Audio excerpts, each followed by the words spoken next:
Hello, everybody. Welcome to Season 3, Episode 9, I think, of History's Greatest Idiots, the show where we go back through all of human history and give you examples of absolute unmitigating disasters of stupidity so that you can learn from the mistakes and never repeat them again. But who are we kidding? We're humans. Mistakes are fun in the same way that I'm currently looking at our Twitch page and we don't appear to be broadcasting anything. That's weird. Okay, we're live on Twitch, but nothing's on the screen. Great, I'll reload that in a second. Joining me as ever is my amazing co-host, Derek. Derek, how are things with you, my man? Oh, good. Very good. Moving right along towards graduation and everything for my son here. A couple more weeks. And I mean, I think it might even be the week that this is actually coming out. Oh, wow. Maybe. Oh, wow. And the graduation ceremony, has he already had his prom? They had it, but he didn't go. He elected not to do any of the dances or any of that. Is he a bit of a wallflower? Yeah. That's fine. I'm like that too. I don't get my energy from social interactions at all. So I'm totally on board with that line of thinking. Toastazoid, hello, welcome to the stream. So what's the graduation ceremony like? Because that's like a whole day, right? Is it? Well, he's gonna have to get up and do the rehearsal in the morning, and then it starts in the evening, and there's so many students. It's gonna last a while, but it's Arizona and it's May, so it's gonna be hot. And they do it right as the peak hits. That's when it starts, because that's how you do it, you know. No covers, just sit out in the sun. Yeah, on the football field. It's going to be good, though. I'm looking forward to it. His cousin, Reagan, is actually graduating the same day at the same time across town in Tempe. They started kindergarten together in Tempe. Wow. So we're splitting the family. Oh, half's coming here, half's going there.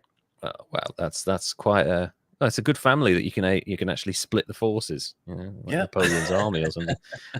Toastazoid, prom is for losers. I skipped all of my dances so I could go plundering with my boys. I mean, are you a pirate? I don't really know what that's about. You went plundering. I thought maybe he was a Viking.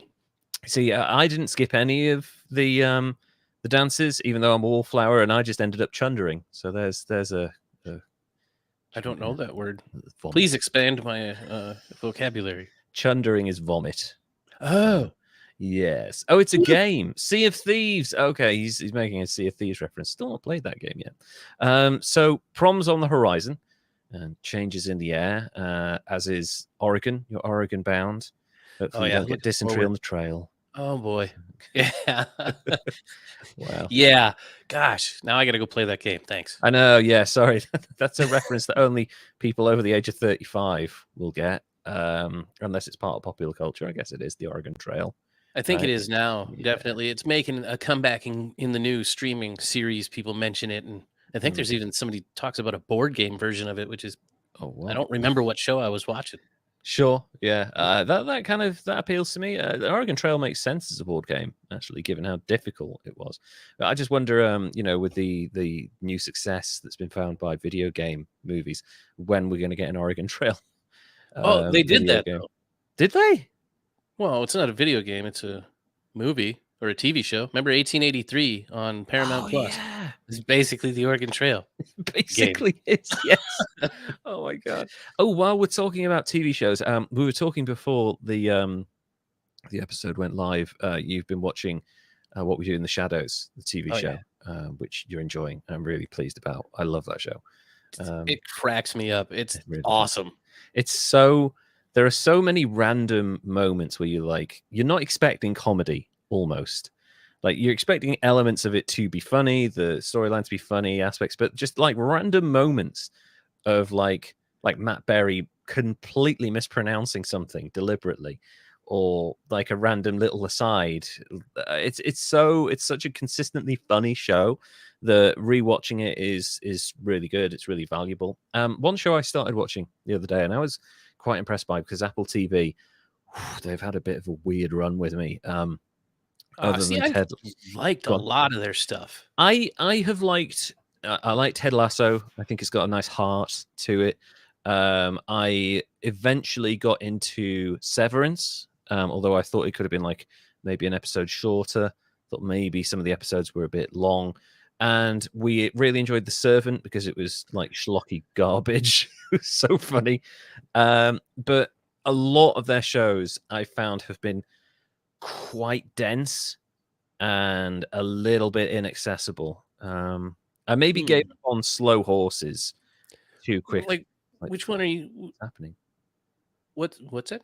Apple TV. Oh, which one is like what's not hitting right? Like, have you watched Shrinking? Have I watched Shrinking? Yeah. It didn't grab me. I don't know. It wasn't too dense, because I generally like the stuff by Bill Lawrence. Like I loved Scrubs, I love Spin City and stuff like that. Something about it didn't quite get me. I don't know. I think it's like a difference in culture as well. Could be. Yeah, I think there's maybe a cultural aspect to it. That doesn't explain Slow Horses, but that was just, I was like, fucking hell, this is taking forever. So I generally found some of their stuff a little bit inaccessible, and like some of the first episodes would land with a thud a little bit at the time. But I watched Silo the other day, which is a new one. It's got an all-star cast. Basically, giant underground silo, end of the world, people live in there. There's kind of a mysterious thing going on, maybe a conspiracy. I really enjoyed it. It's got, like I said, a great cast. Common's in it for like 5 minutes, and he said, he just goes, I am Common, and just like, you're like, oh, okay, you're the bad guy, great. Yeah, so I would recommend Silo. My wife and I had great fun, like changing the letters around. So we're like, do you want to watch Oils tonight? Do you want to watch Oils? Should we sit down and watch Ois? No, sorry, Lois. Should we watch Lois tonight? Should we watch Sloy? Should we watch Sloyo tonight? What was that? Did you watch it was like a future climate change series one. Extrapolations, whatever the hell that one was. I think I did. That one's neat. I do have to catch up. I think the problem is that also as well, there are a lot of things I was watching on other channels. Like we have Now TV over here, which is basically Sky's streaming service, and that had The Last of Us. And Disney have had some good series on that have been much more accessible for me. So I've been watching a lot of those. Oh, hello, the Wilsons. I may actually be Colin Robinson. We are all Colin Robinson. Anyone who works an office job knows at least one Colin Robinson in their life. The energy vampire that is dull as fuck. So yeah, I would recommend Silo or Lois or Oils or whatever you want to call it. It's quite good. It's got a really good cast. A lot of the very famous, because Rashida Jones and David Oyelowo are in the first episode as a couple, and they're done. By the end of the first episode, you're like, holy shit, that was quick. But there's like other massive names in there as well. And yeah, I'd highly recommend it. I killed my Colin Robinson years ago. Toasty. That is so harsh. Anyway, sorry, we've been rambling on about TV shows. Derek, we're almost 10 minutes in. Sorry to the listeners. Oh, before we get going, by the way, Social media. I can actually remember to do it reasonably early this time. I did it for once. This man who has no memory remembered something. If you want to follow us on Twitter, go to @GreatestIdiots. If you want to follow us on Instagram, go to History's Greatest Idiots. And if you want to go to patreon.com/History's Greatest Idiots, you can sling us some money. Now, I may have set that up wrong. I don't know what was the deal there, but we now have 3 tiers. We have a $3 tier, we have a $5 tier, and a $20 tier. You can be Gigi Allen, you can be Charles Ponzi, I think. No, Gregor McGregor. And you can also, and the highest honor of stupidity is Steven Seagal. So you can go and be Steven Seagal if you want. And yeah, sling us some money. There's a load of exclusives, like you get your name read out in the actual podcast. You'll get a bunch of merch as well for signing up. And you'll get exclusive stuff. So yeah, please go over there and sling us some money so that we can do this full time and quit our ever increasingly complicated day jobs. Yes, and if they're slinging us money, I guarantee I'll get better. Oh yeah. We'll both get better. We will give you our best. Just pay us. That's all we need. Money, and then you get the good stuff. That sounded like a prostitution thing. Hey, you know, so Derek, now that we've got $20. Yeah, $20. That's all we need. I'm cheap. Derek, now that we got that out of the way, who is your idiot for this week? Okay, the one that I have this week is a strange one because the guy I'm going to tell you about, he lived a short, violent life like most of the people in the Wild West did here in the United States. Nice. But the thing is, in a normal story, it would end with his death. Right. But this is not a normal story. It's not even close. Most of the story happens after his death. You're going to love it. It's kind of weird. Okay, yeah, go for it. I can't wait for this one. He was born Elmer J. McCurdy on the 1st of January, 1880 in Washington, Maine, to an unwed 17-year-old mother, Sadie McCurdy. Okay. Now, that's just sorry, before you get going on that, that's actually better than the story I'll be telling later on. The fact that she was unwed and 17. Oh, yeah? Oh, yeah. Dark. I know. I haven't even heard you haven't even teased me this time. Okay. You'll see. Okay. Yeah. So yeah, his mother's unwed, 17 years old. The identity of his father is unknown, but according to the book Elmer McCurdy, The Misadventures in Life and Afterlife of an American Outlaw, his mother may have slept with her cousin Charles Smith, and that may have been his father. He actually even used the name Charles Smith as an alias during his time as an outlaw. Right. Okay. I mean, it's the Wild West.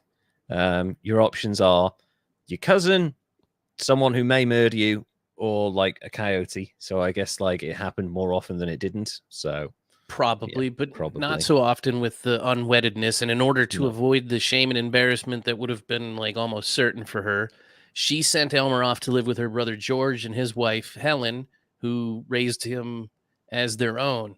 But then Sadie came back into Elmer's life in 1890 when her brother George died of tuberculosis, which is with one of the big 3, the tuberculosis, dysentery, and what was the other one? Getting stabbed in a card game. Oh, yeah. So she moved in with George's wife, Helen, and they went back to Bangor, Maine. Right. And it wasn't long after that Sadie told Elmer, right around his coming of age, that she was actually his mother, and she had no idea who his father was, which may have turned him into a resentful, unruly, rebellious, drunken teen, which is, what happened.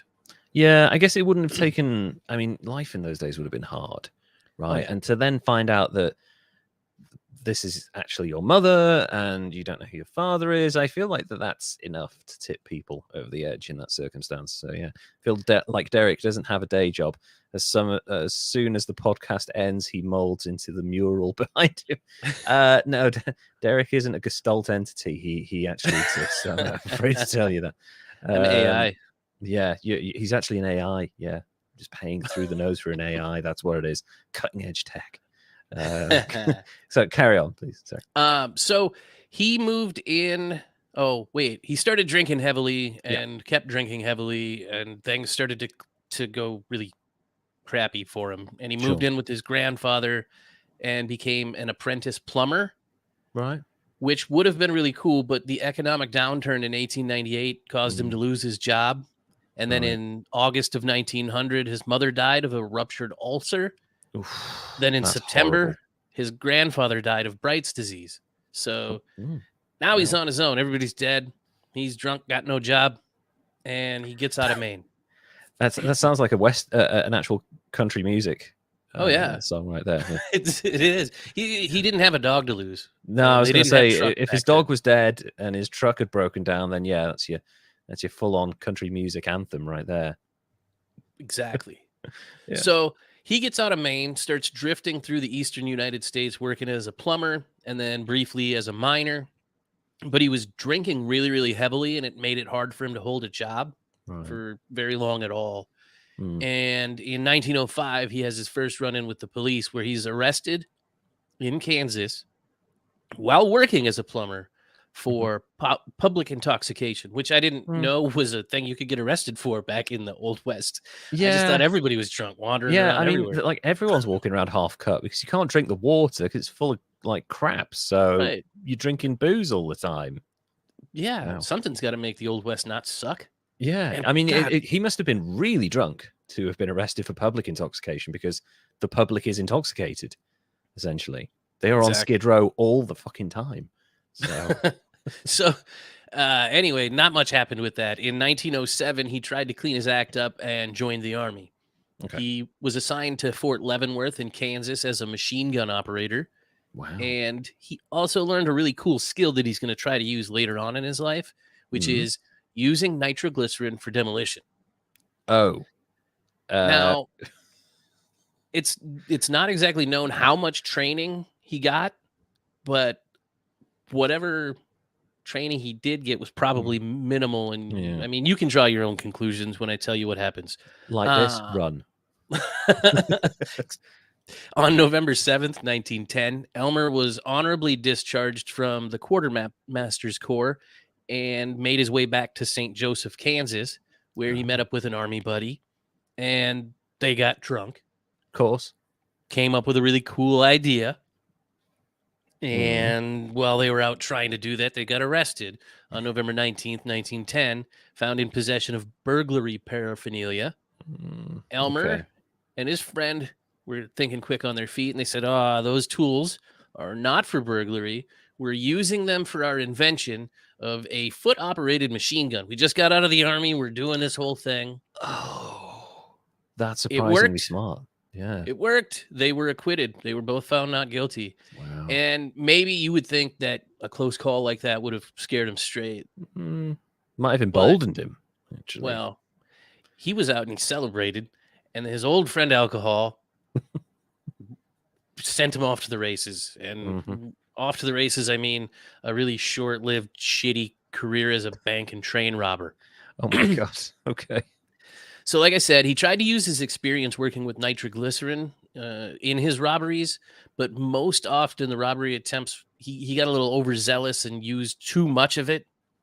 In March 1911, Elmer and 3 other men set out to rob the Iron Mountain, Missouri Pacific train number 104 because they heard that the train was carrying a safe that had $4,000 that was supposed to be a royalty payment to the tribes up there. Oh, okay. Yeah, that works. Sure. So it was supposedly containing $4,000, which is roughly $127,080 in today's money. Yeah. So it would have been a very large score. Absolutely. And that, like, $4,000, you split that certain ways, you can buy land and set yourself up with that if you wanted to. So yeah, a lot more money back then. Yeah. And they stopped the train, found the safe, got to work. He put the nitroglycerin in there, lit the thing. Boom. The entire safe was destroyed along with most of the money inside of it. They ended up gathering up around $450 in silver coins. But most of the coins that were in there were actually melted and fused with the safe's blown out frame. So what the fuck, dude? They didn't do too well. No, they did not. It didn't stop them. No, because of course not. Next time I'll be better. Exactly. Elmer and 2 other men decide, you know what, maybe it'll be easier to rob a bank. On September 21st, 1911, the three enter the Citizens Bank in Choctaw, Kansas, Yeah. through a hole that they smashed in the wall with a hammer.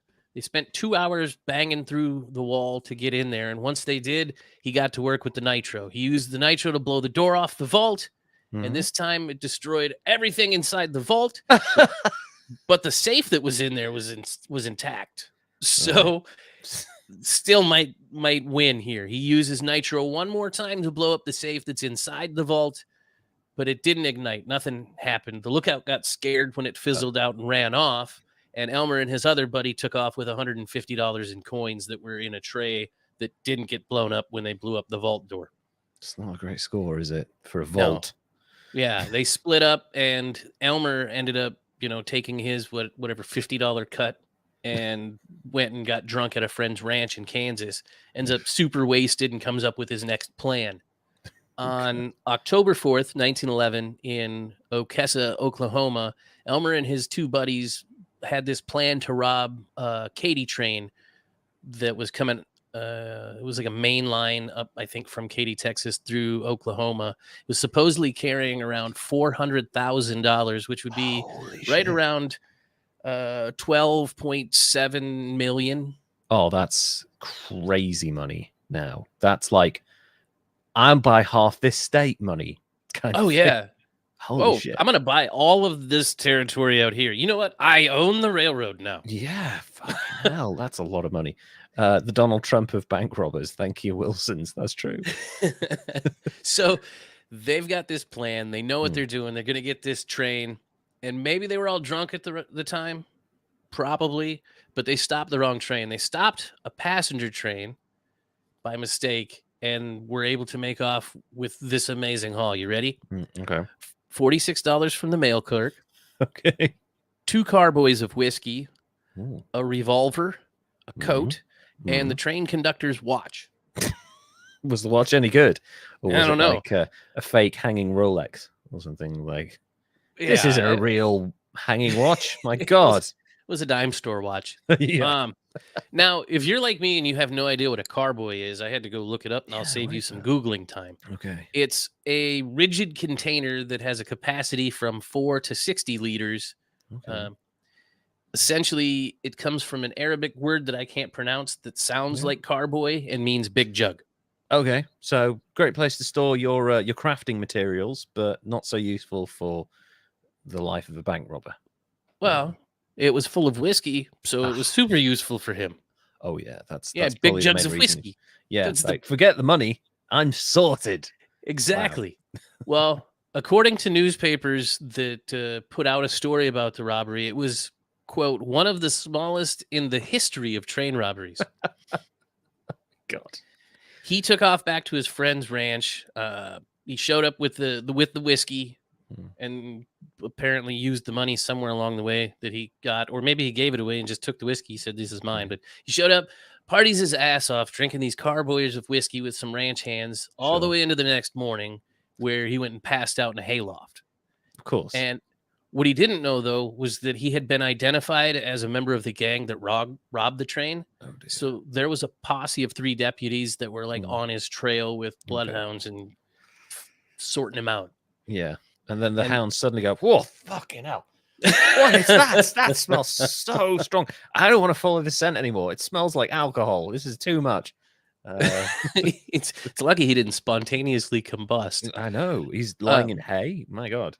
Yeah. The posse surrounds that hay shed and waits for daylight to come up. And according to a member of the posse, Sheriff Bob Fenton, around 7 o'clock, Elmer took aim at him and started shooting. The posse started shooting back. It went on for around an hour, which seems like a really, really long time. But when it was over, Elmer was dead. He was shot by a single gunshot wound to the chest. And according to the medical report, he was shot while lying down. So the account of how it went may have been different too. I think they've executed him there. To be honest. Very well could have. Yeah. I mean, I'd get mad at somebody if they shot at me too. Well, yeah. In fairness, that sounds like the worst fucking hangover of all time. Like, oh my God, Why am I in a hay bale? Why are there 3 men with guns outside? What the hell happened? His hangover gets worse because normally it would be the end of the story when he was dead. Mm-hmm. But when his body was taken to an undertaker in Oklahoma, it remained unclaimed. Remember, I said everybody was dead. His mom's dead. His uncle's dead. His grandpa's dead. Nobody's there. So the undertaker embalms him with an arsenic-based preservative in order to keep the body around for a little longer, which I guess was a common practice back then when there was no immediate next of kin ready for the deceased. Sure, yeah. Nobody showed up after long enough, and the undertaker decided to dress him up and put a rifle in his hand and prop him up in the corner because he actually refused to bury him or release the body to anybody until he was paid for his work, and he had a plan, and that was to charge a nickel to visitors to come in and see the bandit who wouldn't give up. And it became a really popular attraction. He started having a lot of people coming to his funeral home, including carnival promoters, which were a big thing back then. Yeah. On October 6, 1916, 2 men showed up claiming to be Elmer McCurdy's long-lost brothers and tried to claim the body. They went through a little bit of rigmarole, got the body, and said they were shipping it back out to California on a train to San Francisco, but really they shipped it to Arkansas City, Kansas. And, oh yeah, those men that claimed to be brothers were really the owners of a traveling carnival. Yeah, Who'd have fucking thunk it? carny fucks. Yeah. They came in and they grifted their way into that. That was a very smart move, but man, I can't believe he fell for that. From here, it gets real neat. The McCurdy's corpse ends up going on to be a feature in the Great Patterson Carnival shows and was famous as the outlaw who would never be captured alive.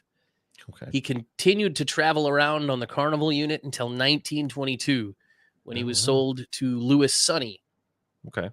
Sonny owned a museum of crime, and it featured wax replicas of famous outlaws like Bill Doolin and Jesse James. Sure. But Elmer was no wax replica. It was really Elmer. It's a real deal. Yeah. Maybe he didn't know. But in 1928, Elmer's corpse was part of the official sideshow that went along with the Trans-American Foot Race. In 1933, his body ended up with director Dwayne Esper to promote his exploitation film Narcotic. And it's twisted because Elmer is placed in the lobby of theaters all along the tour as a dead dope fiend. That's horrible. Yeah, the director claimed that this dope fiend here had killed himself while surrounded by police after robbing a drugstore to support his habit. So I kind of watched a little bit of that black and white movie, and it's so like not a funny. Is it like where they get every aspect of marijuana use completely wrong, where like someone goes completely deranged and Reefer Madness was at least funny and stuff. This one was just like, oh, heroin's oh that's horrible. Oh God. Yeah. Anyway, so the 1933 film Narcotic, if anybody wants to check that out, you'll know it was promoted with the actual real live dead body. Ugh, that's so grotesque, honestly. By the time that he brought the body back, the skin was all hard and shriveled, and he's like, I got no more use to this. It's no, like, whatever. And then Lewis sent him off with, oh no, wait, that's later. Sorry. Okay. Sorry. He ends up back with Lewis, and then he dies in 1949, and Elmer ends up in storage in Los Angeles until 1964.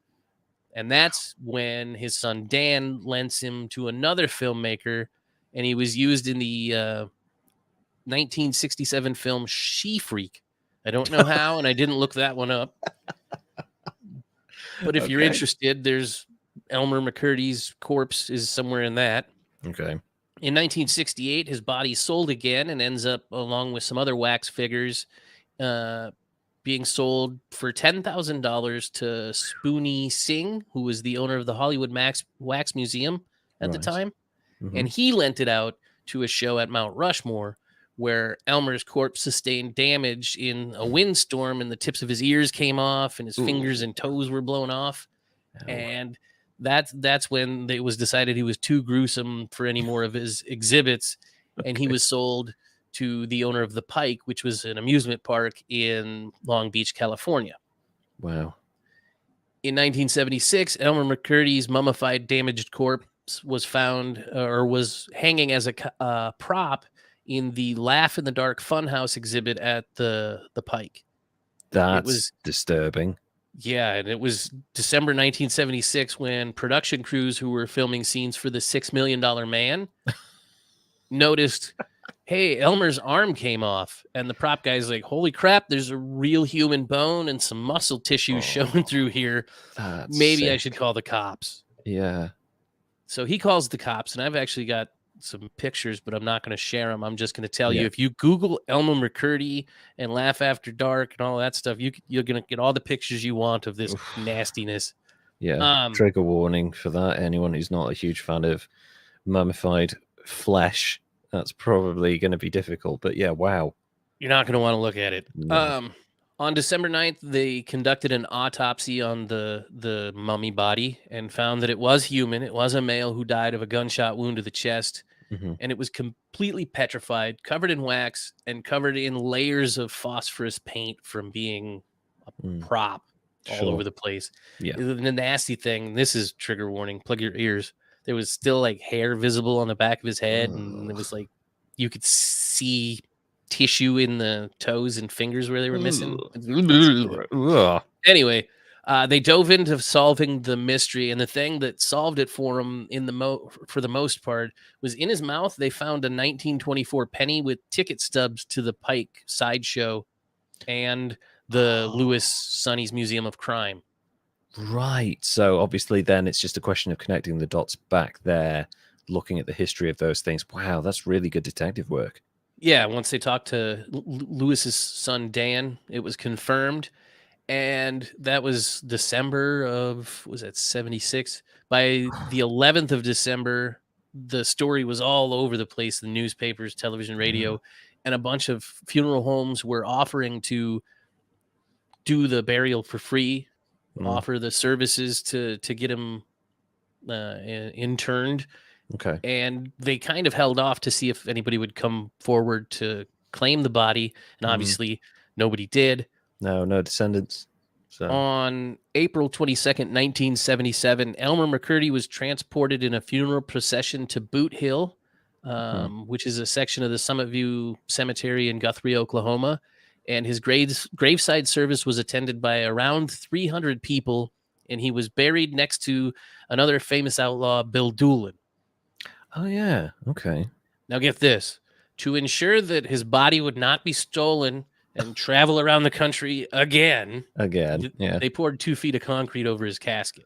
Yeah, smart. Let the poor man rest in peace now. And that's it. That's the strange story of what some people labeled the Old West's dumbest outlaw. Yeah. I would say that's fair. So what do you think, man? Elmer McCurdy. There's a lot to this. I think this is generally a story of two halves. I think the first part, I just want to point out that a lot of great people in history have had great ideas in strange circumstances. Apparently, Paul McCartney dreamt up Yesterday in his sleep, like he had a dream, all the chords, fully imagined. Only in his dream it was called Scrambled Eggs, not Yesterday. Okay. I can see how that makes sense. Yesterday, Scrambled Eggs. Okay.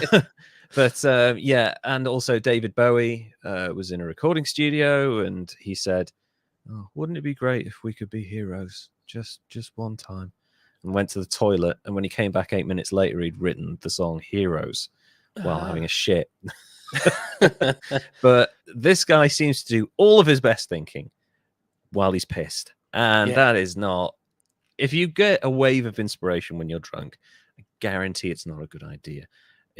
Some of the worst ideas come about when people are drunk. They aren't the kind of things you should act on impulse, because your impulses are completely impaired when you're drunk or high or in any other state of inebriation. And I would highly recommend that people take a moment to consider their drunk thoughts before they execute them, because you might end up dead in your 20s execution style, and I guarantee that was what happened. Like, there's no way nobody dies in a gunfight while like on their back. It just doesn't happen unless you're executed.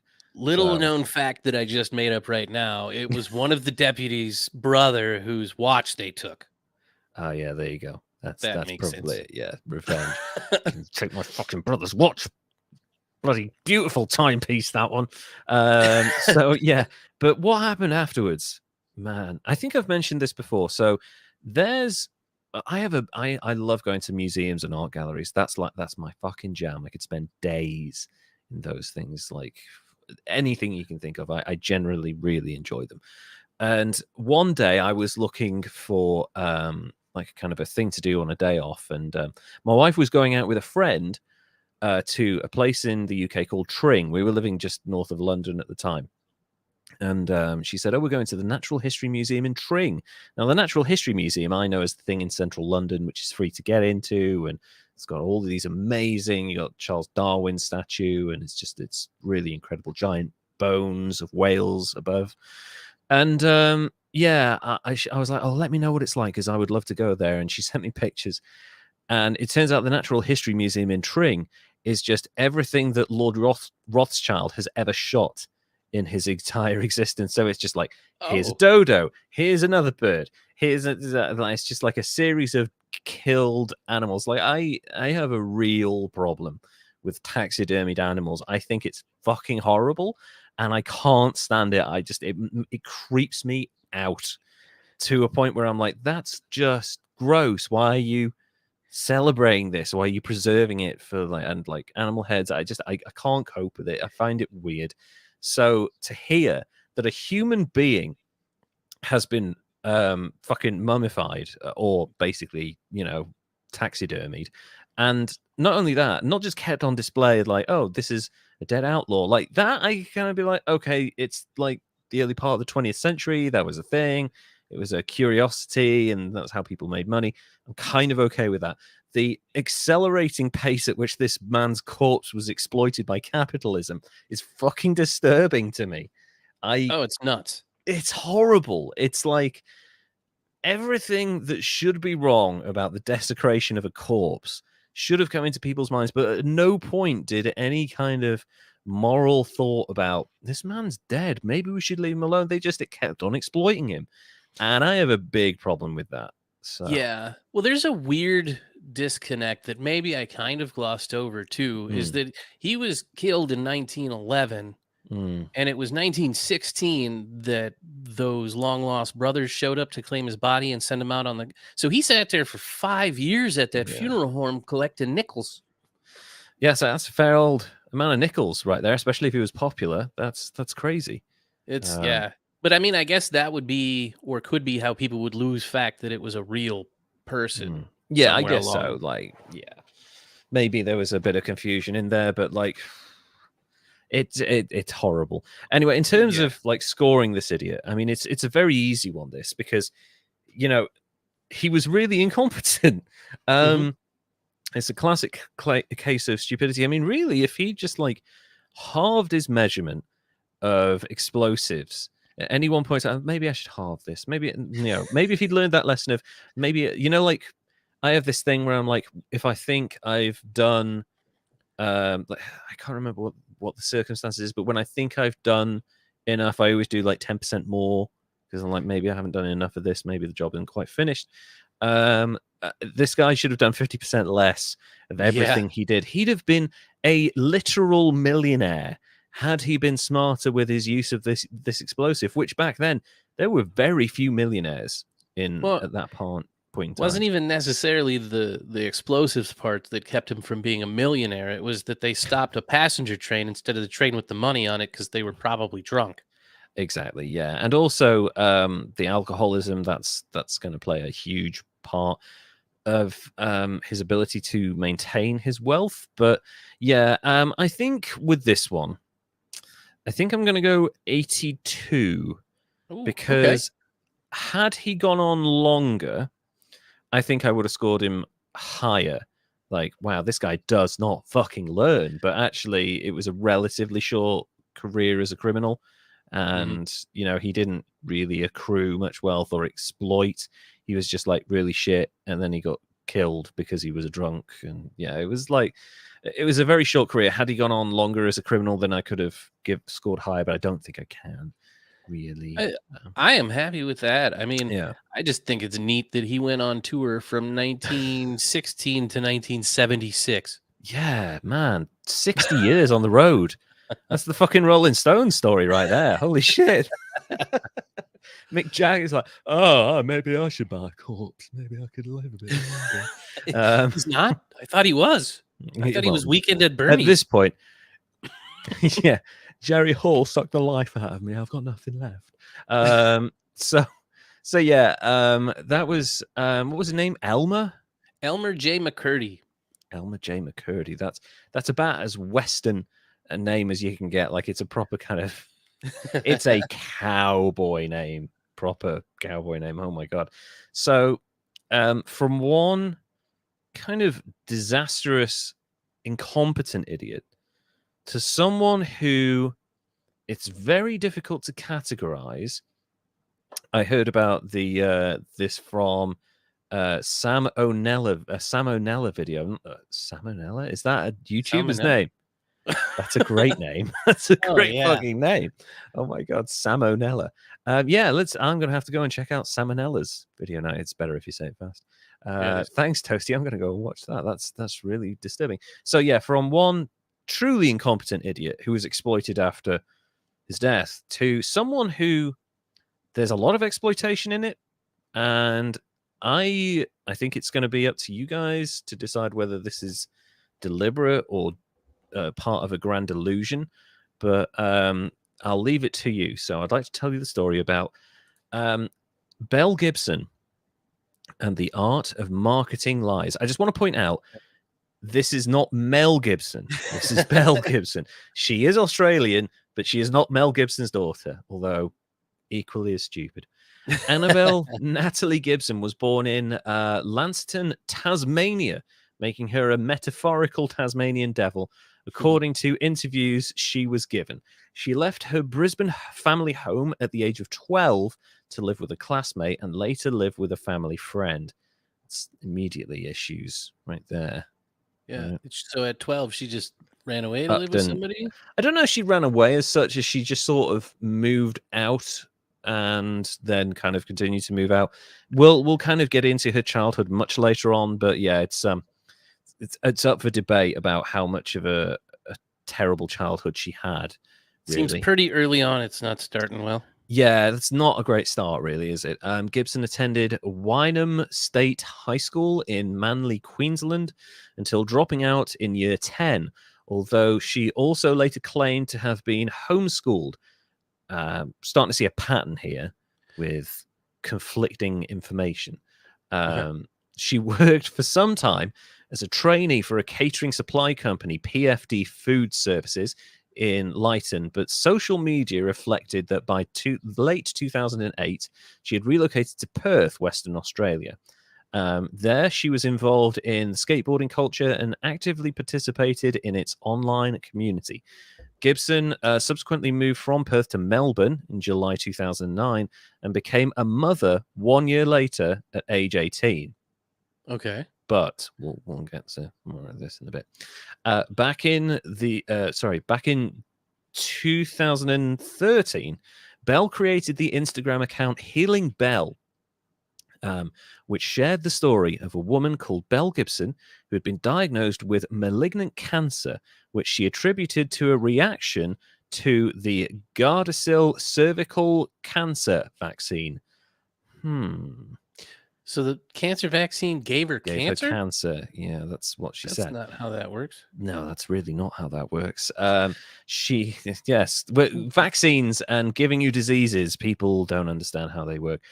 She claimed she was given between 6 to 16 weeks to live, but was miraculously beating the odds by being alive years later. She said that her cancer had been arrested and it was still sort of there, but it had stopped growing. So she was just dealing with it.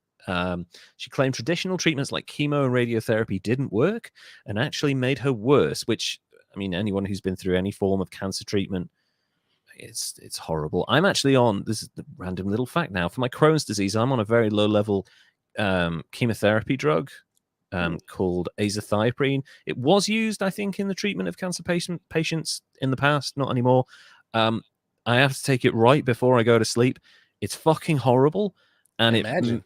This is why I don't sleep very much. I have to take a very horrible toxic balance, which is slightly better than having Crohn's disease all the time. But it makes my nights very difficult because I feel sick, and it's very difficult to get to sleep when you've got stuff like that.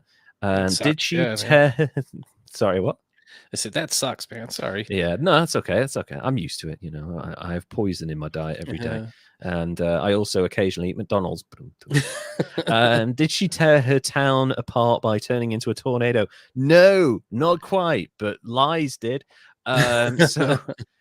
She claimed that she had 6 to 16 weeks to live, but she was outliving it by years. She claimed traditional treatments like chemo and radiotherapy weren't working and actually made her worse. She goes on to describe changing her approach by quitting all of her treatments, all of them, and altering her diet to cut out dairy, gluten, preservatives, GMO foods, sugar, and meat. We're starting to see a problem here. Okay. Yeah, here we go. Oh, boy. FYI, by the way, there's going to be a bunch of people who listen to this. GMO foods may be against like genetically modified foods. I've got a bit of a wake-up call for you. Anything you're eating right now, even if you're completely against GMO foods, is genetically modified.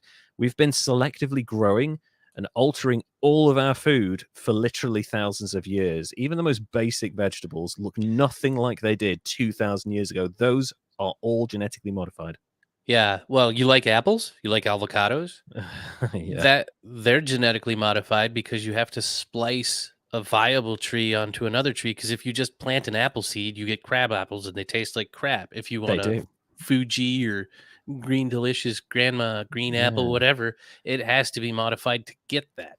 Exactly. So I get that people are concerned about the changing of food. However, none of the food you eat, none of it is truly close to being original. It's about as close to the original version as a Chihuahua is to a wolf. It is completely removed from the reality of where it began. My daughter's Chihuahuas would have argued that they are wolves. I will not fuck with them. I've seen Chihuahuas in the wild. They're pretty dangerous. Belle also undertook treatments like oxygen therapy, which I think that might just be like hyperbaric chamber stuff. You know, like when people get the bends and they're put in like a tank and stuff. I think that might be it. I know that wrestler called Daniel Bryan, and it's been happening a lot after the results of concussion therapy kind of came, like when we discovered that concussions were so dangerous, people started using hyperbaric chambers. I know Daniel Bryan had a huge problem with concussions, and he came out of retirement years after being forced to retire by doing various treatments, including hyperbaric chamber treatments, and he's had no issues since. So oxygen therapy is a viable thing. Don't think it treats cancer though. No, probably just CTE and concussion stuff. And, exactly. And the bends. She also had salt therapy, which I think I've seen. Like, there's these spa things you can go to where you can get like a it's like a Himalayan salt bath. You sit on a chair in a room, and like there's a bunch of lamps behind a giant salt wall, and like the salt just seeps through. It's like being in a sauna, only it's salt instead of like heat. I mean, I was thinking you just float in like the salt water. Yeah, just lie in it. Which sounds, either of those sounds fucking fine to me, to be honest. If someone wants to give me a voucher for a salt treatment, all on board with that. Vitamin treatments, which again, that's great if you need to get more vitamins in your body. I had to do that at certain points with Crohn's disease. Totally on board with that. Ayurvedic treatments. No fucking idea what that is. What's that? Like intravenous? Like, I don't know. It's Ayurvedic.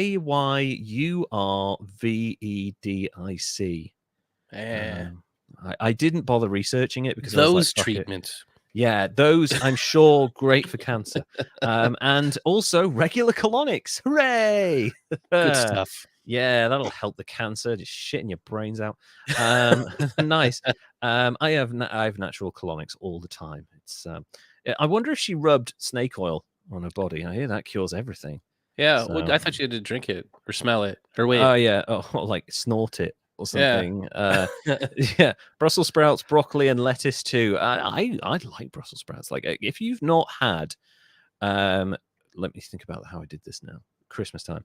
So if you quickly fry Brussels sprouts in a shitload of butter and garlic, man, that is a tasty treat right there. And then also, if you can, wrap it in bacon.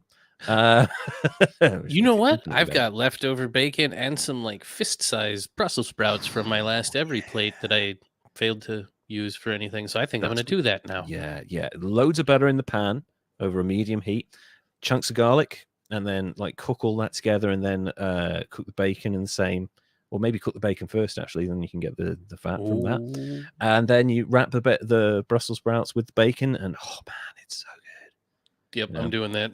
Thank you. Yeah, it was so tasty at Christmas. And also, she claimed that this not only halted her cancer, but effectively cured it. Her Instagram story captured the imaginations of people on social media and inspirational porn-loving media outlets across the world. Yeah, What? that's a big problem. Okay, I should probably elaborate on that. There's a thing, a phenomena, particularly in the last like 15 years, called inspiration porn. So it's a story of someone who maybe has a disability or has like something that's gone wrong in their lives, and they are held up by other people as like brave. Okay, This yeah. person's such an inspiration. They're so brave, when actually a lot of people with disabilities who aren't participating in this actively are like, actually, that's quite condescending. I'm just trying to live my life. I'm not this icon of human suffering that you've put on. Like, I'm just trying to live my life. Like, I've heard people. I remember when I was much younger, and I'll talk about this a little bit later on. I had heart surgery when I was 15, and a teacher came up to me and he was like, "Oh, you're so brave." I'm like, "No, this has to happen, otherwise I will die." So not brave, just not wanting to die. I think that's kind of a natural human impulse. So Right. I think I don't know. It's pretty brave to not want to die, I think. Yeah, We're all very brave. We're all brave. Thank you for brave people for not dying. Good choices. So inspiration porn loving outlets across the world. And she did interview after interview about her life-altering approach and treatment regimen. People all over the world heard her story and were captivated by it, including fellow Australian Kylie, not Minogue, who in 2013 was 6 months into her intensive, grueling chemotherapy treatment for her recently diagnosed lymphoma. Ooh. Yeah, that's bad. A quick internet search led her to the perfectly curated Instagram profile of Belle, who at this point had over 300,000 followers. I still haven't figured out how to do that. I know. It's you've got to be ill. Apparently, like Beastie Boys. Yeah, yes, that's it. Sorry. No, that's a good joke. Each post was flooded with adoring comments from followers from around the world. Kylie was in awe of what she had found. Belle was beautiful. She was successful. She was inspiring to so many people. She was the ultimate goal. Gibson launched the Whole Foods Pantry mobile app in August of 2013 at 21. I may have jumped the gun on that. But we'll get onto that a little bit later. Okay. Kylie couldn't help but make a comparison to herself while she was undergoing daily chemotherapy, losing all her hair, and about to have her 18th lumbar puncture. Oof. Ooh. Yeah, if you don't know, a lumbar puncture is a procedure where a thin needle is inserted between the bones in your lower spine. It's horrible. You feel that every inch of it. Belle was selling the recipe to the miraculous cure, cancer-free lifestyle she had dreamed of. I thought maybe she got the right idea. Maybe I'm doing it all wrong, says Kylie. I'm dying on the inside, getting worse with every single treatment. I look horrendous, and she's out there living her best life. Enchanted by the idea of taking control of her own treatment, Kylie bought Belle's recently published cookbook and recently created app, The Whole Pantry. The brand was backed by one of the biggest publishers, Penguin, and technology giant Apple. Oh, Yeah, we'll get to that. got credibility all of a sudden. Exactly, and that's the problem. Desperate to get better, Kylie woke up one day to go to the hospital, and she decided that she was fed up with all of the poking and prodding. I feel that shit to my core, but don't stop doing chemo, please. Chemo wasn't working for me. I said I should come off and try clean eating. Belle was saying what she was doing was curing her cancer. It was making it better. I had her there to look at as proof. I had her on my phone. She was in magazines. She was on the news. So I trusted her. After Belle Gibson launched the whole pantry app, it was downloaded. It was reportedly downloaded 200,000 times in the first month, earning big numbers, man. That's big numbers. $750,000 in its debut month alone. Whew. That's a And lot. That's Mel's app? No, Belle. Belle's app, sorry. We can't pin this one on Mel Gibson. I'm sorry. He's free and clear of this one. No anti-Semitism in Some sight, other I swear. Australian Gibson. Yeah, another Australian called Gibson, who's awful. So Gibson soon signed a book deal with Lantern Books, an imprint of Penguin Books, for an accompanying tabletop cookbook, which was published in October 2014. She further worked for months with Apple Inc. at their HQ, and in September of 2014, transitioned the app to function as a privileged pre-installed default third-party inclusion in Apple Watch's April 2015 launch, which, as far as endorsements go, is about as good as it gets. When one of the biggest companies in the world is packaging your app with a device that it's spent years on, it's essentially saying to most people that this is safe and trustworthy. That's what I would think. Yeah, absolutely. Exactly. You think there's no way all of these people have not done their due diligence, right? You would hope. Yeah. Well, I mean, I would hope that the news and TV media people would have done their due diligence and found out whether or not she had cancer before they started credibilizing her. It's basic journalism, double confirmation on everything you do. You get one source, you get a second source, then you go to print. It's the golden standard of journalistic integrity, and you would assume that everyone does it. But we're in the era of Breitbart. Not everybody looks for double confirmation. However, all was not well with Belle. That's a really poorly. It shouldn't be that funny, but it is. Just before the launch of the Apple Watch, at her son's 4th birthday party, Belle collapsed and had a seizure that lasted an hour. Friends, family, and the children present were all distraught, but she told them not to call an ambulance, and it was okay. She had seizures. They just weren't normally that intense. 2 weeks later, she took to her Instagram account to relay the story to her followers. This is the first time anyone heard about it.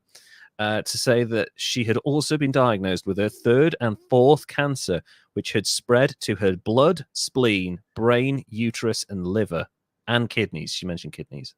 Doesn't that just make you cancer at that point? Essentially, you're just cancer now. I mean, basically, other than your bones, pretty much everything else has cancer, I think.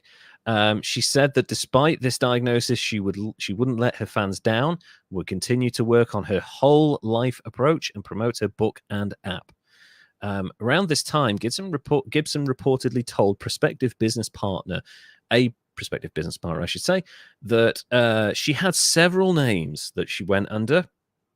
And in her interview with the Australian Women's Weekly, she claimed that her mother changed her name 5 times. A few more red flags right there. Gibson's corporate filings indicated that she was actually 3 years younger than she claimed publicly. So she added years on. This also means potentially that, depending on how this story is unfolded, because I couldn't find back of this, she may actually have been pregnant when she was 15. Oh. Yeah. Oh, okay. So. Well, that would, if she was 3 years old, that would.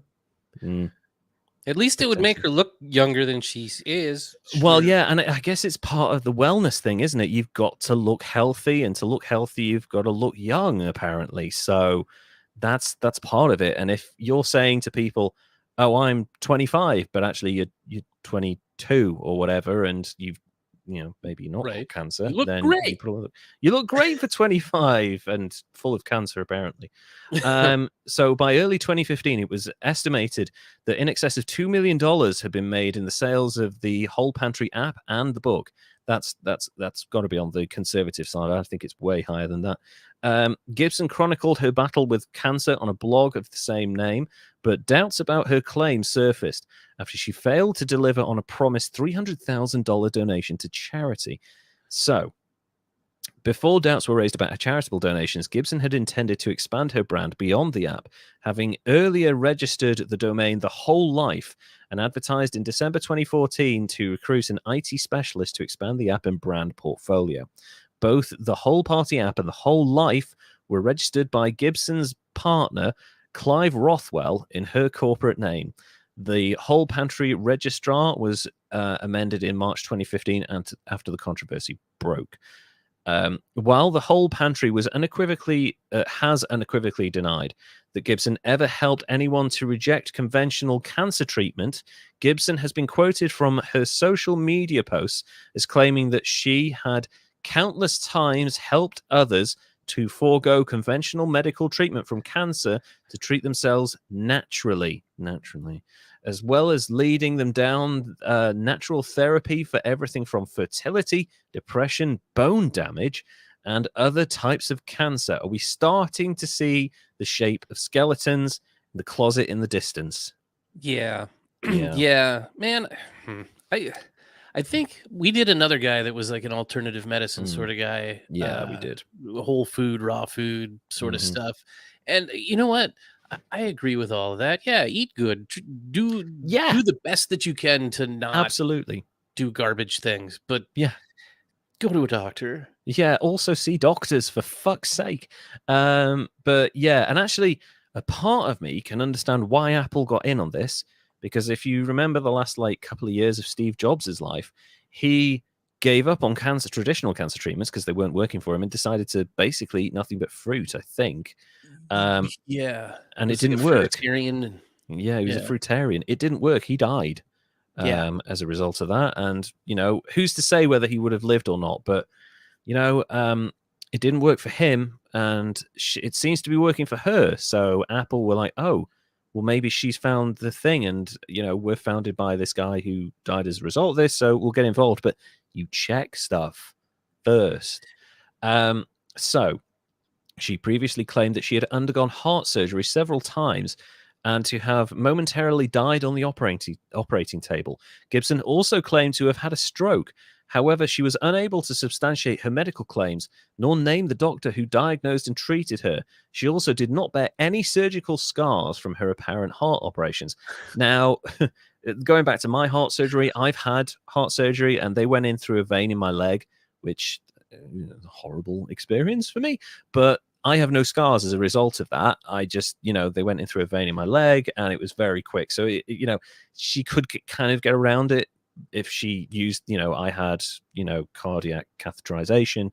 That's a way of getting around the scars. However, if you're dying on the operating table, then the best thing they can do if they're having heart surgery is to get to the fucking heart with the paddles. Yeah. So, yeah. Gibson and the Whole Pantry statements regarding the benefits of exercise, healthy eating, and positive mindset were uncontroversial, being widely acknowledged as conducive to holistic well-being. So just general good advice anyway. Really. Yeah, I was going to say, but I don't call it medical. That's just good advice. That's just good health advice. Yes, live a good life, relax, have, self-help treatments, have therapy, have, wellness stuff, go on spa days, eat well if you can. No one should criticize you if you can't do that, but do your best. Don't use it as a cancer treatment. That's a different thing. However, on her now deleted Instagram account and on other social media, Gibson also promoted more controversial and dangerous alternative medical practices, including Gerson therapy, anti-vaccination, and the consumption of non-pasteurized raw milk, which... That's dangerous. Fuck would you do that? You're going to get sick. Yeah. Louis Pasteur is the greatest French scientist of all time. And, are you really doubting the work of a man who saved tens of millions of lives through his revolutionary work? Drink pasteurized milk, for fuck's sake. The highly controversial Gerson therapy had similarly promoted by another Australian wellness blogger, Jessica Ainscough, whose funeral Gibson had attended when Ainscough died of cancer in late February 2015. Yeah, didn't work. Approximately 97% of the Australian population under 7 years of age are immunized. Federal vaccination policy heavily penalizes parents who refuse to vaccinate their children by denying access to significant welfare and other benefits worth approximately 11,700 Australian dollars a year. Now, so she's essentially encouraging people to miss out on that money. I'm not entirely sure penalizing people for not vaccinating their kids. Like, there's a long debate. I absolutely agree that immunizing your kids is the absolute right thing to do, and you should be doing it. It's, you know, if you want, you know, to be a good parent, you want your kid to have a long and successful life, get them their jabs. But I don't know if financially penalizing people is a great way of encouraging them to do that. Yeah, I mean, that's again the ends of it. Like, if I had a kid that wasn't able to be immunized, get the jabs because of whatever, I would be more fervent on wanting other people to get theirs to help protect mine. But at the same time, you know, just do it if you can. If you can't, but don't be a dick and try to do it to just be an ass. Like, or not do it to just be an ass because I don't have to. Yeah, because I have freedom. Well, you know, that freedom might come at a cost, mate. Louis Pasteur was a fascist in line with the New World Order. Quote from a web series. Yeah, because he saved lives. Yeah, it's New World Order. Trying to keep as many people alive as possible. Well, anybody with the immunization stuff is tied in with that sort of things. Oh, yeah, that's right. Yeah, going right the way back to the people who cured smallpox. Those bloody jackboot wearing fucks. So the sale of raw milk for human consumption is actually illegal in Australia. And in Victoria, one 3-year-old died and another 4-year-old child under the age of, another 4 children, under the age of 5 became seriously ill after consuming non-pasteurized milk in 2014. Like, it's just drink pasteurized milk. It's a really fucking straightforward thing, right? So, I mean, I guess, you know, the thinking, because I think it's illegal most of the places here. There was a big thing around that same time with unpasteurized milk. I think people just assume, oh, if it's natural and it comes straight from the teat, it's got to be okay and safe. But, you know, you don't go just eating raw fish out of your lake either. You might want to make sure they got worms and shit. Yeah, check that shit. And also, like, I understand the theory of, if you are on a farm, oh yeah, we drank milk every morning from the cow. Yeah, because you're getting it like literally half an hour before. It's not sitting in a fucking glass vase for a day, cultivating all sorts of horrible shit. You know, so straightforward. Anyway, as I did it again. As Gibson's claims were being scrutinized, allegations emerged that charitable contributions raised in 2013 and 14 had not been given to their intended causes. Gibson denied the claims, but Fairfax Media revealed that she had failed to hand over proceeds solicited in the name of 5 charities and had grossly overstated the company's total donations to different causes. 2 charities confirmed to the Australian newspaper that Gibson's company had used their names in fundraising drives, but had either failed to deliver the donations or had inadequately accounted for the funds. Boo! Wow, now she's robbing charities. She's fucking stealing from charities. What is wrong? Oh, Gibson had claimed on a number of occasions in 2014 that the whole pantry had donated approximately $300,000 to charities, including maternal health care in developing nations, medical support for children with cancer, and funding schools in sub-Saharan Africa. In late 2014, when the whole pantry was pre-installed on the Apple iPad, Gibson claimed through her Instagram account to be working with 20 different charities. Gibson has long claimed in her LinkedIn professional network profile, which I checked, it doesn't exist anymore, established in February 2013 to be a philanthropist. Gibson eventually admitted in relation to fraud proceedings that she had seriously overstated the level of charitable contributions that had been made. Subsequent media reports in 2015 revealed that it could only be ascertained that an estimated $7,000 of the previously claimed $300,000 had been donated to a total of 3 charities, with at least $1,000 of the $7,000 reportedly having been donated only after Gibson became aware of the Fairfax media investigation into her earlier claims. She gave up the money because she thought it'd make the story go away. Right. She got caught. Yeah. And then She's she like, didn't even give what she got caught he's grand. for. He's grand. That'll smooth things over. No, we want the other 293,000, please. Well, see, she should have gave that to Michael Cohen and had them deliver it for her. Oh yeah. Yeah, that'd definitely have made it to its desired location. Once I've gone into his giant houses. Fuck that guy. Super fucking dodgy, this, I swear to God. Also in March 2015, the parents of a young child with brain cancer, oh, it's about to get so much worse, whom Gibson had befriended, came forward to report that they had been unaware that Gibson had earlier been claiming to be fundraising for the child's treatment on their behalf. Oh, you garbage human. Yeah, the family had never received any funds from her or the Whole Pantry app, and suspected Gibson had been using the information gleaned from the family's experiences to underpin her own claims to have brain cancer. That's fucking gross. Wow. Yeah. Dude, it her doesn't get number any is lower. so high. You've not only stolen from this family, you've taken the claims of this child and woven it into your own bullshit. Awful. She's getting a big score. Oh yeah, she's getting a big score. As the controversy grew, questions began to be raised about Apple, Penguin, and the Australian media's lack of due diligence in the prima facie accepting of Gibson's claims of having multiple cancers, an issue taken up by the ABC's Media Watch program. Yes, always get double confirmation. It's a basic tenet of journalism. What is wrong with you people?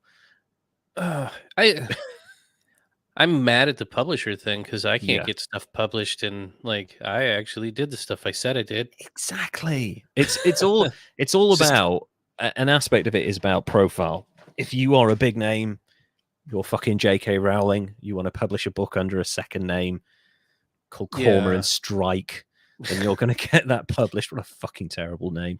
And yeah, you know, I want to change my name. I don't want my actual name attached to this. Okay, Joanne. You can be called Derek Sumsbury or some bullshit like that. Apple Inc., in response to media inquiries in March 2015, declined to remove the Whole Pantry app from sale, stating that it was only concerned about the functionality of the app. That is some horrible bullshit right there. Oh my God. However, go on. No, you are angry. I can see it in your face. It works. It works. That's all we care about. However, the Whole Pantry app was soon thereafter removed from inclusion in the Apple Watch launch. Apple subsequently deleted the app from the Apple Store, and removed it from the Apple Watch promotional material. Thank God. Apple has not provided any public comment regarding the reasons behind the removal of the app, but an internal email from an Australian executive to the company's US office acknowledged that the removal would be the subject to comment. Yeah.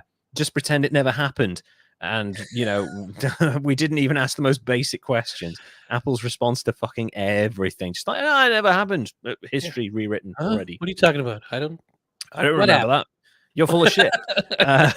Lantern Books, when initially approached by investigative journalists, claimed it had not confirmed the validity of Gibson's cancer claims, as it was not required for a cookbook. Okay, feels like a cop out. Yeah, I mean, but do you have the story in the cookbook though? Because otherwise, it's just recipes. Yeah. Also, like that's like the selling point. Like, essentially, this is a vegan cookbook, right? There are millions of those fucking things.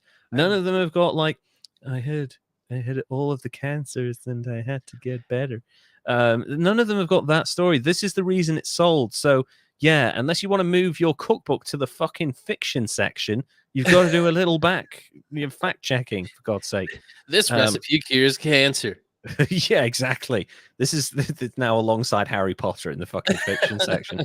Soon after, as the controversy grew, Penguin withdrew the book from sale, citing a lack of response from Gibson to inquiries related to the media accusations. So basically, she's not returning their calls. However, Fairfax reported that Penguin had, prior to the publication of the book, already quizzed and videotaped Gibson on her cancer story, as recounted in the preface. I can never say that word. Penguin agreed to pay 30,000 Australian dollars to the Victorian Consumer Law Fund as a penalty for failing to validate the factual content of the book. Here's some pocket change. Make it go away, please. It works if you give enough. It's got to be way more than 1,000. I know. Yeah, exactly. Yeah. But also like 30,000 Australian dollars. I guarantee they made 10 times that much from the fucking book. Elle Australia magazine, published by Bauer Media Group, admitted that following a laudatory December 2014 story on Gibson, they had received but ultimately dismissed anonymous claims that she was fabricating her story. They were warned and they ignored it. They didn't even check. Like they didn't. They're fucking journalists. They didn't even check. Like a sec. Yeah. Who's your doctor? Yeah. Pepper. His last name is Pepper. A second Bauer magazine, Cosmopolitan, which had awarded Gibson its 2014 Fun Fearless Female Social Media Award, admitted that it had received and dismissed a similar email. Fucking these journalists aren't journalisting. Well, and okay, on top of her being a crappy person, now she's taking a spot from somebody that actually might have deserved it too. Someone who may have been going through actual shit and deserved that award. I say might have. She took it away from somebody that deserved it, probably. She definitely did, yeah. After Gibson's confessions, the magazine decided not to strip her of the award, stating that she had been reader-nominated and reader-voted. Yeah, it's the reader's fault, not ours. However, a month earlier, Cosmopolitan's associate editor stated that they put forward the nomination myself, indicating that the magazine, not the public, had been instrumental in promoting Gibson's award. They chose her and sent her out to the public. Like, this is the information we've not checked. Isn't it inspirational? Vote for her. This is a series of PR failures from a massive amount of huge companies: Bauer Media, Apple, Penguin, Elle, Cosmopolitan. They all look like they're run by fucking village idiots at this point. To be fair, I think we all just gave people a lot more credit for being smart and good at their jobs, and there's just so many people that just suck just as bad as you. I mean, I know. I mean, you know, the average person that doesn't like their job. I know. I've worked for a lot of media organizations in my time, and the shocking amount of like, how the hell have you got this job and kept it for so long? You encounter that a lot in some of these organizations. So this doesn't entirely surprise me. There are some really good people working in a lot of these places, but unfortunately, the amount of like bodies you need in an organization at any one time means that there are going to be people that slip through the gaps. And sometimes there's more than there should be. But I am just staggered at the response of these people. I kind of understand the psychology behind it, because you don't want to be that person that's like, are you sure you've got cancer? You don't want to be that person, but it's a basic function of covering stories like this. You do the research. And we do so much research for this fucking podcast. Can't you do it for a publication that's going to be read by hundreds of thousands of people, or an interview that's going to be seen by millions? I just realized what I'm going to do right now. I've got a book idea for Penguin about this time I went to the moon. Nice. Don't ask anybody. No. I was there. I had all of the materials. I built it myself. But yeah, come on, man. Yeah. Oh, I had cancer. Did you though? Did you? What was it like? Yeah. I mean, what kind of cancer? It's malignant. Yeah, but where? It's everywhere. Here. All of the cancer. I have seen The Idiot and The Idiot Are Us. Yeah, I agree. A lot of people bought this. I think the thing is, I have a level of cynicism in my mind, and I try not to verbalize it all the time, because I'm aware that being cynical of everything is not great, especially like some like really quite serious stuff. Shouldn't really verbalize that shit. But I would have had one or two alarm bells, just like, elements of this aren't working for me. Maybe someone should check this. So, Toastoid, what kind of cancer? Yes. It's the answer. Well, think about that though. You're doing the cookbook, or you're taking this story from somebody that said they had cancer, and this is how they cured it, Yeah. or addressed it, or got Mhm. better, and stopped it from growing, whatever the hell you want to call it. Yeah. Would you not want some sort of confirmation that that existed at all? Exactly. But also thinking about this, if this is an inspirational story cookbook thing, wouldn't the best person to give a foreword for a book like this be the doctor that treated her for cancer? Yes, Would that not absolutely. be the ideal person for a foreword on this? There's your red flag. Oh yeah, no, they're not practicing. I can't find them. Can't remember the name. Blah, blah, blah. Like, you had cancer. You remember that shit. Oh yeah. And I think they'd be happy to go on the record for something like that, especially if it worked. So yeah, that should have been their first thought. Penguin, you fucking idiots. A conventional cancer research professional from the Garvin Institute of the Medical Research also went public to state that by failing to conduct basic fact checking and providing unfiltered PR to Gibson's untested claims, an uncritical media had been complicit in her scam. Yes, they were. And potentially, people bought into this.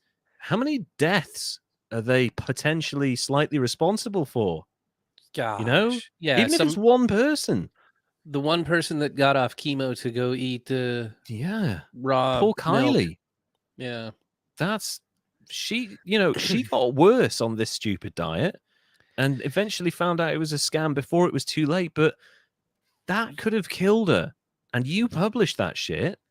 Yeah, and how many Awful. people did you not hear about that tried it and got sick and didn't realize it and just bought in? And She had 300,000 followers on Instagram alone, and she was on every fucking media outlet in Australia and on Apple. That spread it across the world. Anyway, once the controversy surfaced in the media, the whole pantry began removing any comments made on its since deleted Facebook page that questioned Gibson's claims, asserting that these comments were only add to the misinformation of the initial Fairfox article. Sure, buddy, that's classic.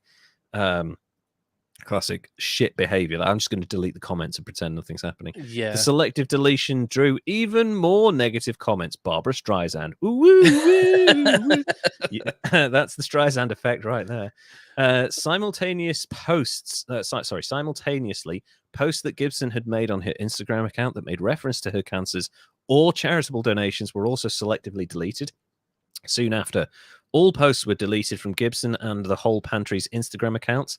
Around the same time, the individual postings about Gibson's cancer and claims of having died briefly while under heart surgery were also being selectively deleted by the administrator of her blog at the request of a user. Sure, my podcast cures eczema. Yes, our podcast cures gonorrhea. There you go, Hey, folks. Yeah. I thought it gave them garnet. Oh wait. Yeah. Oh yeah. No. That's possibly another Gibson's. Soon after, all posts were deleted. Yeah, I've read that part already. What's the matter with me? Across accounts across a number of social media platforms were soon either abandoned, made private, or deleted in their entirety. Gibson subsequently established another Facebook account under the alias Harry Gibson. Okay. Which was made private and used to hit back at Facebook followers questioning her claims or speaking to the media. You can't even think to change your own fucking last name, love. You're still using the Gibson name. Was she pretending to be her brother or cousin or something? Yeah. Hey, you leave my sister alone. You leave my sister alone. She had the cancers. In late 2015, in late April 2015, Gibson gave an interview to the Australian Women's Weekly in which she admitted to having fabricated all of her cancer claims. She's finally come clean. Gibson attributed her deceit to her upbringing and specifically to neglect by her now estranged mother, claiming to have been forced to take care of herself and her brother since the age of 5.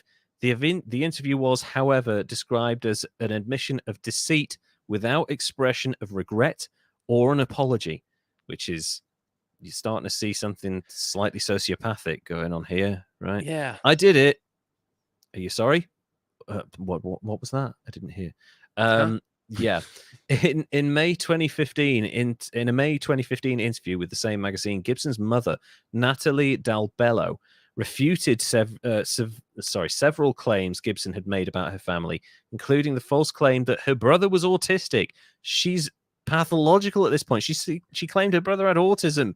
He Is doesn't. it Harry? Her brother Harry? Maybe it was. Yeah. Maybe this is a different. Maybe this is another fictitious Gibson. Gibson's Women's Weekly interview was arranged by Bespoke Approach, and Gibson was provided pro bono representation by the company during the interview. She turned the money into gold and buried it somewhere. This is starting it like, where's all of her fucking money gone?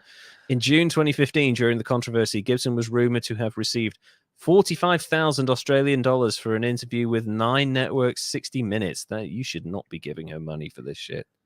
Now, this is after she's already found out. Now they're This is giving her after money. she's admitted, yeah. Here's 40 grand. Tell us about how you were an asshole. Yeah, tell us about your lies. Here's money for it. Consumer Affairs Victoria brought legal action against Gibson for allegedly breaking Australian consumer law. Allegedly. The regulator said it had conducted an in-depth investigation of Gibson's activities and applied to Australia's federal court for leave to pursue legal action. On the 15th of March 2017, Federal Court Justice Deborah Mortimer delivered the decision that most, but not all, of the claims against Gibson were proven. Gibson did not appear in court for the decision. Justice Mortimer found that Gibson's claims had been misleading and deceptive, and that Miss Gibson had no reasonable basis to believe she had cancer from the time she began making these claims in public to promote the Whole Pantry Cookbook and the apps in the middle of 2013. But there was not enough evidence, and this is the point, there's not enough evidence to prove that she was not acting out of delusion. And herein lies the problem. Is she a sociopath? Or is she so deluded that she thinks she had cancer? I'm leaning towards sociopath myself. Yeah. I mean, can you be that delusional and not be requiring like caretaking? I don't think you can. I don't think you can function with that level of delusion in a normal way. I'd imagine other parts of your life would spill over into the delusion and you'd have to be committed. I think right? so, yeah. I think you'd at very least have to have an caretaker assessment at the house. Yeah, for sure. Keep an eye on you. Exactly. I feel like that's the judge saying, I can't know for certain because this is so extreme. It's impossible to tell, but I think we can lean on the side of just a habitual liar at this point. In September 2017, Gibson was fined 410,000 Australian dollars for making false claims about her donations to charity. By April 2019, a year and a half later, Gibson had not yet paid any of the fine, and authorities were seeking power to charge her with contempt of court. A new trial was set for the 14th of May, and she faced an undetermined number of years in jail if she did not attend. By mid-September 2019, Gibson still had not paid, claiming to be flat broke, and Consumer Affairs Victoria was still seeking to enforce the penalty. In a 2017 letter later released by the federal court, Gibson had stated that she was $170,000 in debt and had $5,000 in her name, but you've got a house. I guess that's part of the debt. I complicated anyway. We'll go with debt. Okay. I'm sure she's buried the money. She's got a house. She's got a house. $5,000. I got her beat. I got neither one of those, and I got that debt. I have a house. I sure as fuck don't have $5,000 because it's all in the house. Like, it's all here. So, on the 22nd of January 2020, the Sheriff's Office of Victoria raided Gibson's home in Northcote and seized items to recoup Gibson's unpaid fines, which, due to interest and costs, exceeded $500,000 Australian. Oops. Joe Arpaio riding in on his tank with Steven Seagal, just fucking running over dogs left and right. Where's the fucking money, Belle? Where's the fucking money? Judo chop. Chop. You fuckers come in here and steal our cancer money. Her home was raided again on the 21st of May, 2021, a year and a half later, to try to recoup her unpaid fines. There's got to be something buried in the floorboards. guys, just rip up the fucking walls. We'll get the insulation. Yeah, That'll dig around do. the backyard. There'll be bones buried somewhere. We can sell those. My God, maybe there's a dead Western guy. Maybe we can sell that.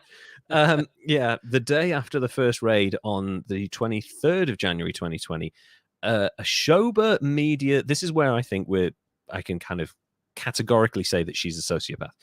Okay. On the 23rd of January 2020, a Shoba Media video from October 2019 surfaced in which Gibson was wearing a headscarf, just a random headscarf, and speaking partially in the Oromo language, referring to herself as San Bontu, discussing the political situation in Ethiopia with an interviewer and referring to Ethiopia as back home. Wait, this is who? This is Belle.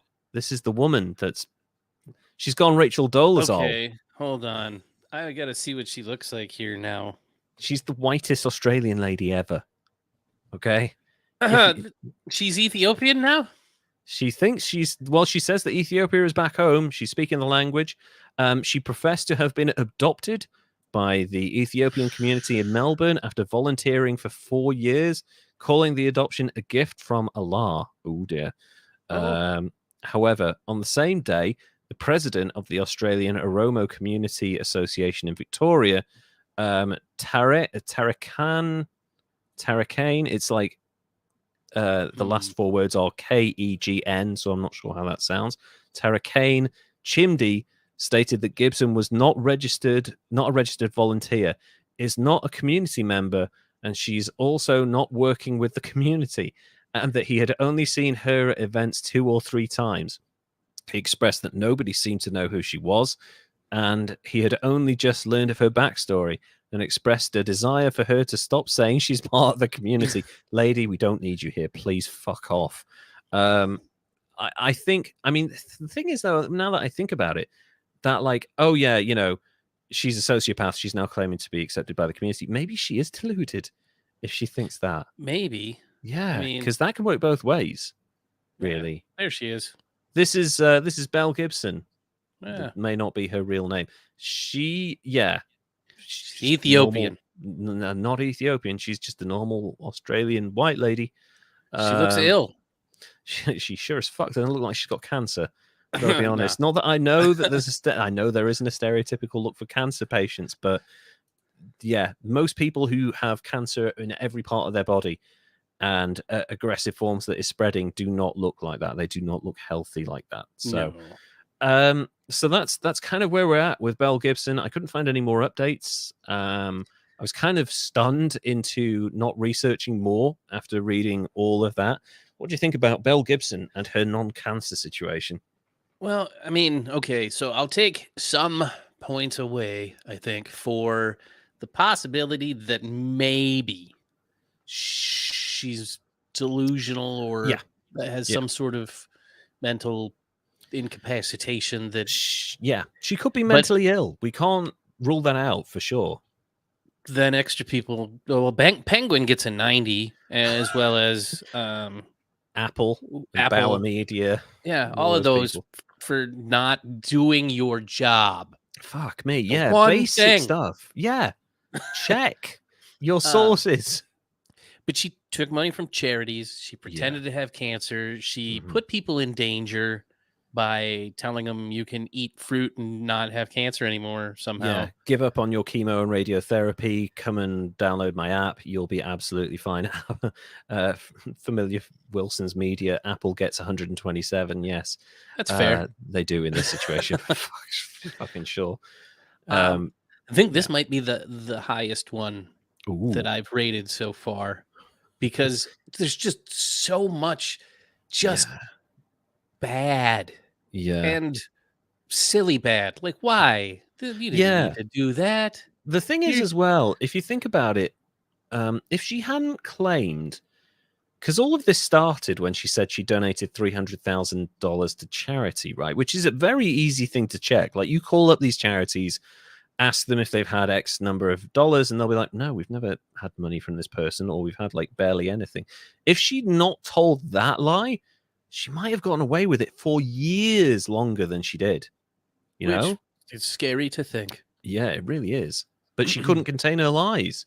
She had to spread them into other spheres beyond not having cancer. So Yeah, and the whole faking an illness for sympathy and fame and clout and putting people in yeah. danger and stealing money from charities and just so much bad stuff. I am going to go all the way with a 97 on her. Ooh, that's high. I Yeah. dislike people putting people in danger over silly shit because they want to make money. Yeah, and that's what this is. This boils down to snake oil salesman level shit, like exploiting people for your own gain and exploiting people who are, you know, in the worst situation possible in this circumstance. Is that the world is so very desperate for any good news? That's a fair point.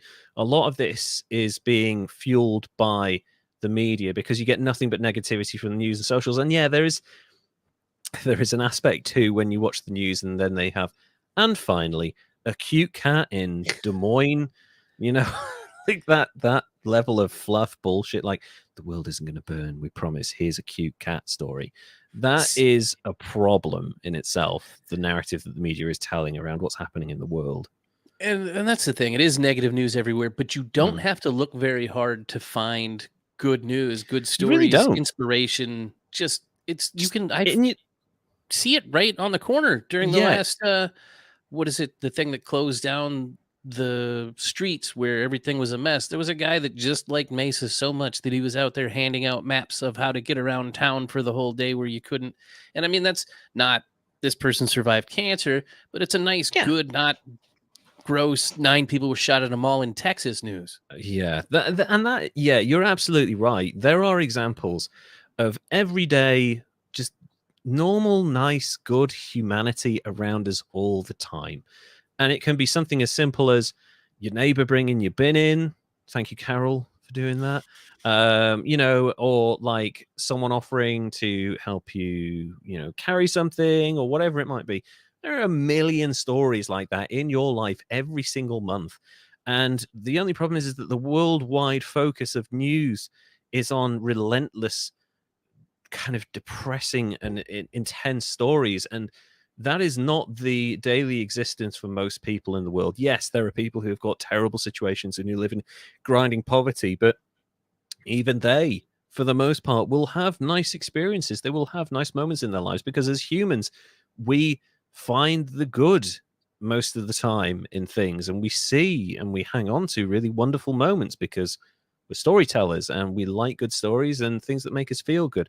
So it's not hard to find bad news. And yes, the narrative of constant negativity in the media is a huge problem. The other problem, of course, is when they get an interesting, nice, good story, they don't always fact check it. And this is the perfect example of that. You have to check your sources. And I guess that maybe it's because this is something that's pushed on at the last minute and we've got a segment to fill, or we've got all of our top people on this shooting in Texas or this war in Ukraine. So the intern who has no training is going to handle this story, sort of thing. Potentially, maybe that's the other issue, but it's really basic. Check your sources all the time and just make sure you know who you're dealing with. Yeah. Yeah. 97, she beats, or either, I can't remember the score New Jack got that you gave New Jack. It was high Yeah. because he was quite stabby. Yeah. Well, and he didn't care. Yeah, he didn't deserved care. it. He had it coming. Yeah, he really did. He did not care. So yeah, I can see why you've taken points off because we can't be 100% sure. And if we ever found out from her that she'd had a diagnosis, I don't think we trust it. But if it came out that yes, Belle Gibson has some sort of, I don't know if it's like maybe a version of narcissistic personality disorder or some sort of legitimate mental illness that explains that why she can't stop lying or is so deluded that she believes this world around her, then that would be a slight lowering. But at the same time, you know, she wasn't checked at any point because people who tell lies still have the capacity to be told, oh, I shouldn't do that. Okay, yeah, maybe I won't do that because, you know, you have people in your life that tell you not to do crazy shit. She Hopefully. didn't, or she Yeah. didn't listen to them. So yeah, that's Belle Gibson. the social media liar. I don't think there's any other way of putting it, really. Not And really. Elmer. I never remember your guys' names, but this one in particular is difficult. Elmer J. McCurdy. J. McCurdy. Isn't that the lady from iCarly? What was her name? Something McCurdy. McCready? McCready. Okay. Yeah. Was it McCready? Not I this can't guy. remember. No, but that's Although he was in movies. He was in movies accidentally against his will as a corpse. So yeah, it's kind of the two very different kind of idiots here. I guess the real thing is exploitation in this particular instance, in that you've got this man who was an idiot and who died and who was immediately exploited after his death, and then you've got Belle Gibson, who just exploited everything and everyone around her to her own ends. And I guarantee you that money somewhere, she didn't like suddenly stop making money. And I know they said, oh, she'd only made $2 million, but like if she made $750,000 in the first month of the app's release, and I guarantee it's like closer to 10 million. Well, for sure. And just think about it though. They went in, they rated it, and they couldn't find anything that they could like sell or whatever. So it's got to be somewhere. Was she spending it on McDonald's? Is that what it was? She's just blowing it on fast food? Well, yeah, exactly. Like if you've got misgotten gains, you like people spend it on cars. They'll buy houses. They'll buy. What has she done? A Chey? What was it? Fucking what's his? I almost said Che Guevara there. That's not right. An El Chapo, and just fucking buried it somewhere. You know, like just bought hippos and released them. Oh no, that was. Oh yeah, that was. Oh, what's his name? The Colombian drug lord. Oh no. Oh, I can't believe I've forgotten his name. Oh my god. Yeah, from Narcos. Basically, I'm just wondering if she's changed her money into gold bullion and fucking buried it somewhere. Yeah, it's the easiest way to keep it. Yeah, for sure. If you can remember where you've buried it, doing a Fargo thing and just shoving like a scraper in the snow, like, yeah, I'll find that in a few weeks. So that's our show. A really high score for Belle Gibson, and quite a decent score for Elmer McCurdy, who was like a genuine. I can understand why you would say he was the worst outlaw. He really was fucking terrible at his job. Like he didn't even practice. I know, like if he'd have gotten off the booze and just stayed a plumber, we'd have never heard of this guy. But yeah, he didn't even practice blowing stuff up. He was too busy drinking. So yeah, I've had a lot of fun. It sounds weird saying I had a lot of fun researching this, because you can see this coming. Anyone familiar with these situations, you're like, this is too good to be true. There's a lie here somewhere. And sure enough, the whole fucking thing is a fabric of lies. So I had a lot of fun researching that, because I'm like, this is a significant journalistic failure. And how did nobody see it? Like, this is really basic stuff. And what did you find about researching Elmer? Well, see, I kind of wandered onto him because I was thinking, oh man, I want to cover an outlaw. And then I was like, well, man, remember that urban legend where they found a body as a prop in a haunted house? Yeah. Remember that old West cowboy that actually happened to? I should cover him. Perfect. And there's just so much insane information out there about this guy and what he went through afterwards. Yeah. That book is really good too. The Amazing or Misadventures in Life and Afterlife. Oh, that sounds really, really interesting. I'll have to look into that. Also, Toasterzoid mentioned earlier on a video by Sam Onella, who I may have to look up now, because A, that name's amazing, and B, if there's a video like that, then that could be really interesting as well. But yeah, really, really interesting story. Really sad as well, because that's pure exploitation of a corpse, and I find that really gross. Anyway, because he didn't have the money to get buried. Exactly. Like, just put him in a pauper's grave or something. I don't know if that's a thing, but in the UK, there are things called pauper graves, where they're generally just mass graves where people can be buried and their relatives can visit them. You know, so. Yeah, I think they did. It was just like a simple like cardboard or wooden like pressboard box type of thing. I think. I don't know. That would be enough. Yeah. Now he's under like virtual tons of concrete. Yeah.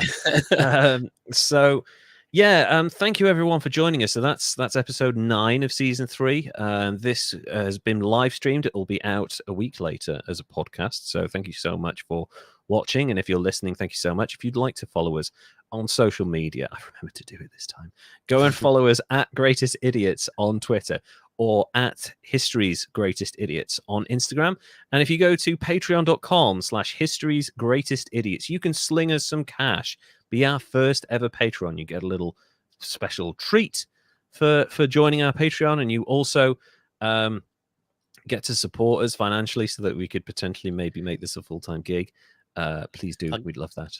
I'll give you better stories, better performances. And we'll give you more often. We will give you so many stories. If you make us full-time, we'll do this weekly. Can you imagine us weekly? You'll never get sick of that. Come on. Now, there might be a bunch of other little side shoot things that they could get additional content that we might be messing around with and whatnot if they were to sign up on that. If I were doing this full time at like half the rate I'm currently working my full-time job, you would be awash with content, people. I promise you. And it would be high quality stuff as well.